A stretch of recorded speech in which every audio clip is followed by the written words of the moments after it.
شروع کرتا ہوں اللہ تعالیٰ کے نام سے جو بڑا مہربان نہایت رحم والا ہے۔ حضرت عمر رضی اللہ تعالیٰ عنہ سے روایت ہے کہ رسول اللہ صلی اللہ علیہ وآلہ وسلم نے فرمایا، اللہ کے بندوں میں سے کچھ ایسے خوش نصیب بھی ہیں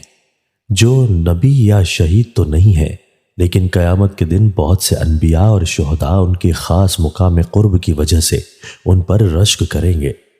صحابہ نے عرض کیا، یا رسول اللہ ہمیں بتلا دیجئے کہ وہ کون بندے ہیں؟ آپ نے فرمایا، وہ لوگ وہ ہیں جنہوں نے بغیر کسی رشتہ اور قرابت کے اور بغیر کسی مالی لین دین کے روح خدا بندی کی وجہ سے باہم محبت کی۔ بس قسم ہے خدا کی،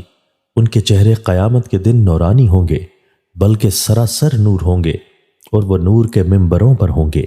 اور عام انسانوں کو جس وقت خوف و ہراس ہوگا اس وقت وہ بے خوف و مطمئن ہوں گے،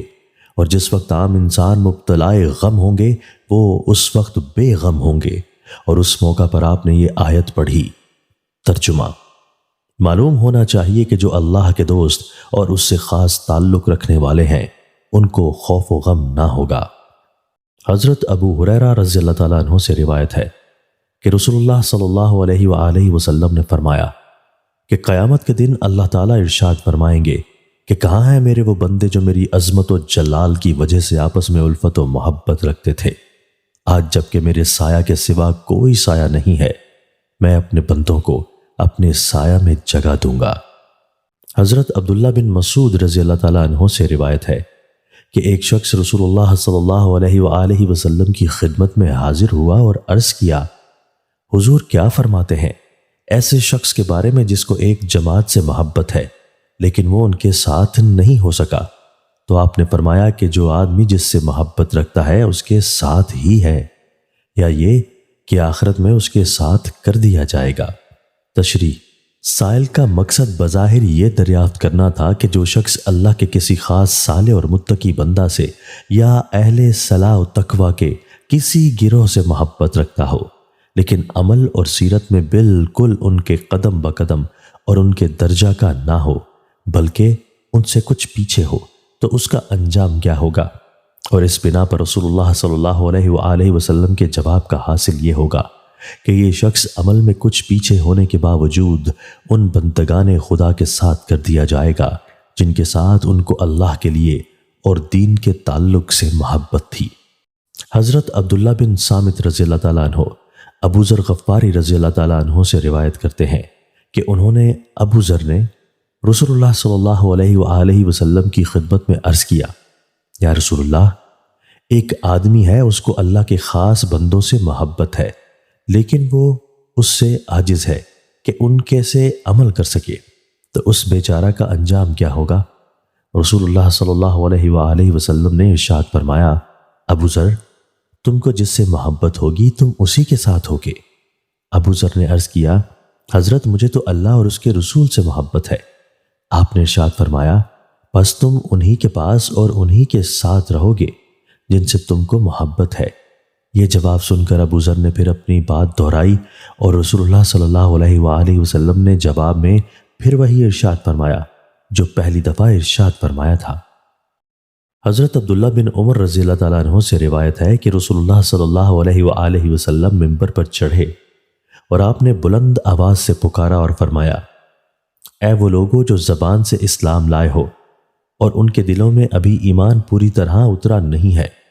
مسلمان بندوں کو ستانے سے اور ان کو آر دلانے اور شرمندہ کرنے اور ان کے چھپے ہوئے عیبوں کے پیچھے پڑنے سے باز رہو، کیونکہ اللہ کا قانون ہے کہ جو کوئی اپنے مسلمان بھائی کے چھپے عیبوں کے پیچھے پڑے گا وہ اس کو رسوا کرنا چاہے گا تو اللہ تعالیٰ اس کے عیوب کے پیچھے پڑے گا، اور جس کے عیوب کے پیچھے اللہ تعالیٰ پڑے گا وہ اس کو ضرور رسوا کرے گا،